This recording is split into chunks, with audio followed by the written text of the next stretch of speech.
અમારા સ્વરૂપજી ઠાકોર સાહેબ, સ્વરૂપજીને સાહેબ કેમ કીધા? આપણે બધાય કહેવાનું. આપણે બીજા મંત્રીને સાહેબ કહીએ તો આપણો તો હીરો બેઠો છે, એને સાહેબ કહેવો જ પડે ને.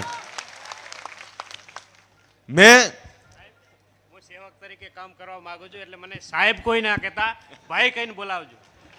મેં જ્યારે શપથ લેતા હતા ત્યારે કદાચ કોઈએ તમે જોયું ના જોયું, સ્વરૂપજીનું નામ પડ્યું ને ત્યારે હું 1 થી 2 મિનિટ સુધી એકલો તાળીઓ પાડતો.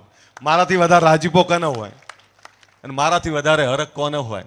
પણ એમણે કહ્યું ને, મેં એ વખતે કહ્યું હતું ને હજુ કહું, આપણા દીકરાને મોટો કરવો, એને માન આપવું આપણી જવાબદારી છે. આપણી બહેનને માન આપવું આપણી જવાબદારી છે. આપણા આગેવાનોને માન આપવું આપણી જવાબદારી છે. ત્યારે ગુજરાત સરકારમાં મંત્રી બનીને બેઠા છે આપણા સ્વરૂપજી ઠાકોર, આપણા બેન જ્ઞાનીબેન, આપણા કેસાજી, આપણા અમરતજી અને આવા તમામ આગેવાનો.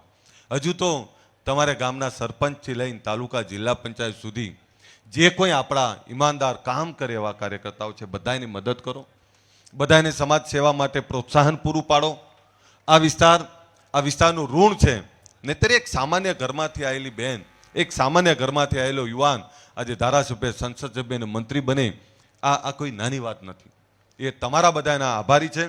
મને આટલું મોટું માન, આટલો પ્રેમ આપના તમે છો.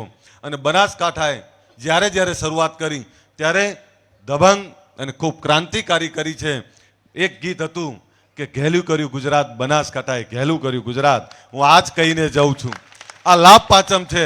આવતી લાભ પાંચમે જ્યારે ફરીથી આ જ પ્રાંગણમાં આવીશ ત્યારે એટલું કહી દઉં કે આ બનાસકાંઠાએ શરૂ કરેલું ગુજરાત, એ આખું ગુજરાત ઘેલું કરેલું ગુજરાત હશે. આ યાત્રા ના રોકાવાની છે, ના ઊભી રહેવાની છે.